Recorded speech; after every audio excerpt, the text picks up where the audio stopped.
တာကိုရှာပါအတ္တရှိဟောတယ်ဒါပေမဲ့အတ္တရှိကဲစကြစို့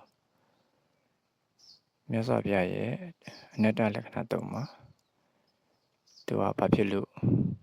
အတ္တမဟုတ်ဘူးလေလို့ပြောတော့ဒီမှာရုပ်ကငါရုပ်ဆိုလို့ရှိရင်ငါဖြစ်ခြင်းလို့ဖြစ်ရမယ်စိတ်ကလည်းငါစိတ်ဆိုလို့ရှိရင်ငါဖြစ်ခြင်းလို့ဖြစ်ရမယ်ဝေဒနာကလည်းငါဝေဒနာဆိုရင်ငါဖြစ်ခြင်းလို့ဖြစ်ရမယ်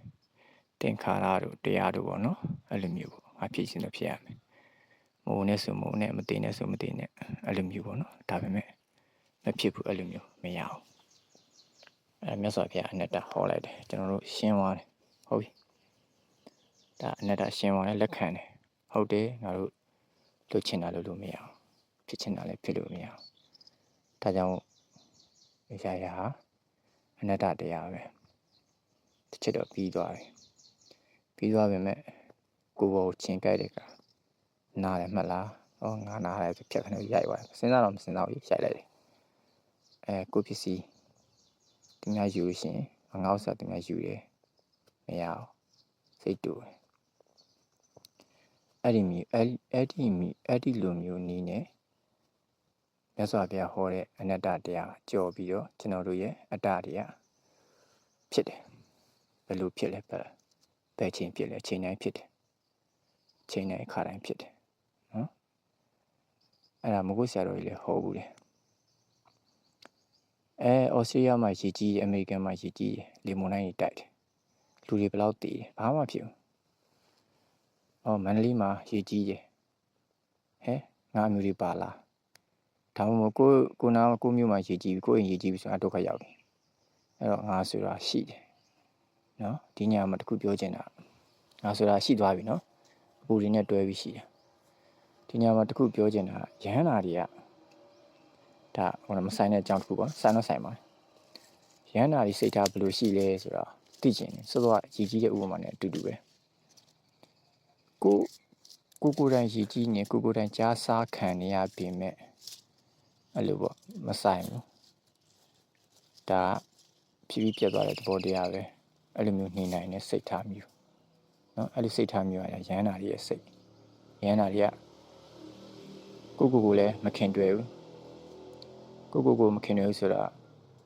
အသက်အထိပေါ့နော်ကိုယ်သက်တည်သွားတော့မှဒါဖြည်းဖြည်းပြတ်သွားတဲ့သဘောတရားပဲဆိုပြီးသူတို့ကစိတ်ပူပင်မှုမရှိဘူးတောကမရှိဘူးတနည်းအားဖြင့်မကိုဆရာတော်ကြီးရဲ့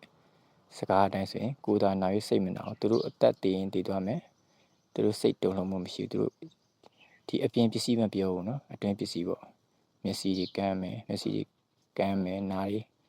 နားတွေဖြတ်ခံရမယ်နော်ကိုယ်တွေအမုန်းခံရမယ်နှိမ့်ဆက်ခံရမယ်ခံရညာတော့လေသူတို့မှာ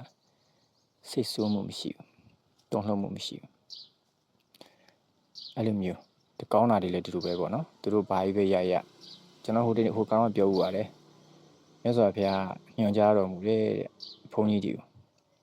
နော်တာပြီးဝါဆိုမဲ့ကြောင်းဝါဆိုရတာဟုတ်ဝါဆိုမဲ့ကြောင်းမှာတဲ့ကြောင်းသားမှာပေါ့နော်သူကရွှေအိုးတွေးလို့ရှိရင်တဲ့အဲကြောင်းမှာဝါမဆိုရဘူးတဲ့ဘာဖြစ်လို့လဲလောလောဆယ်ကဘုန်းကြီးကိုချင်းစိတ်ပျော်နေသေးတယ်စိတ်ဖောက်တဲ့နေအဲရွှေအိုးကြီးရောင်းပြီးငါလူထွက်မယ်ဆိုရယ်စိတ်ဖြစ်မှဆိုလို့အဲဒီကြောင်းမှာဝါမဆိုခိုင်းမြတ်စွာဘုရားစိတ်ထားအဲ့ဒါဆိုလို့ပေါ့နော်ဒီကိုကဒုက္ခရောက်နေတဲ့အချိန်မှာအတ္တဘွားနဲ့ပေါ်တယ်လို့မျိုးလက်လာပါတော့ဒုက္ခတော့နော်အဲ့လိုမျိုးပေါ်တာပေါ့နာမည်ကြီးရာဩဇာအာဏာဖြစ်သွားတာအဲ့လိုမျိုးပေါ့နော်အဲ့လိုမျိုးအချိန်မှာအတ္တဆိုတဲ့ဘွားနဲ့ပေါ်လာတယ်အဲ့လိုမျိုးပြောစရာတွေတော့အများကြီးပဲနော်ဒါကြုံလုံးလေးတစ်ခုထပ်ပြောမယ်ကိုတရားထိုင်နေကွယ်တရားအထုတ်တယ်တရားအထုတ်ရင်စိတ်တွေတည်ငြိမ်သွားတော့ကိုယ်စိတ်ကကိုကြည့်သိကျင်တဲ့အကြောင်းတန်းကနေတည်တယ်အဲ့လိုတန်းနဲ့တည်သွားတယ်ကိုယ်စိတ်ကတနိုင်ငြိမ်မယ်နှစ်နိုင်ငြိမ်မယ်အဲ့လိုမျိုးထားတဲ့တိုင်းငြိမ်နေလို့ရှိရင်တဲ့ပဋ္ဌာန်းမှာဟောတာနော်အဲ့ဒါကိုအာယုံပြုပြီးတော့ငါဆိုတာဖြစ်တယ်ဒိဋ္ဌိ obesity ရနော်ဒီဒီပြထိုက်တဲ့ပစ္စည်းတစ်ခုကိုအာယုံပြုပြီးတော့ငါဆွဲဆိုတာထပ်ဖြစ်တယ်အဲ့ဒါကြောင့်ကောင်းတဲ့နေရာမှာလည်းငါဆွဲဖြစ်တယ်ငါဆိုတာဖြစ်တယ်ဆိုးတဲ့နေရာမှာလည်းငါဆိုတာဖြစ်တယ်အဲ့လိုမျိုးတွေနော် အဲ့ဒီဆိုတော့ဒီပေါ့တရားနဲ့ပတ်သက်တဲ့အဓိပတိထိုက်တဲ့ပစ္စည်းတစ်ခုခုပြောမယ်ဆိုရှင်ပေါ့နော်ဒီရတ္တမတ်မဟုတ်သေးခင်သောတာပတိမတ်ပဲဖြစ်ဖြစ်တခါကံမိမတ်ပဲဖြစ်ဖြစ်အနာကံမိမတ်ပဲဖြစ်ဖြစ်ရပြီးကျင်ကျင်ပဲသူကကျင့်တတ်တယ်အဲ့ဒီမတ်ကိုပြန်ကျင့်တတ်ပြီးတော့ဒိဋ္ဌိ obesity ဆိုတာရှိတယ်ကျွန်တော်အဲ့လာကိုအဲ့ဒီပါဠိကိုပြန်တင်ပေးမယ်ထားပါတော့အဲ့တော့ငါဆိုတာကျွန်တော်တို့စိတ်ထဲမှာအမြဲတမ်းစွဲနေတယ်နော်ငါဆိုတာရှိတယ်အဲ့ဒီအရှိတရားကိုသိပြီးတော့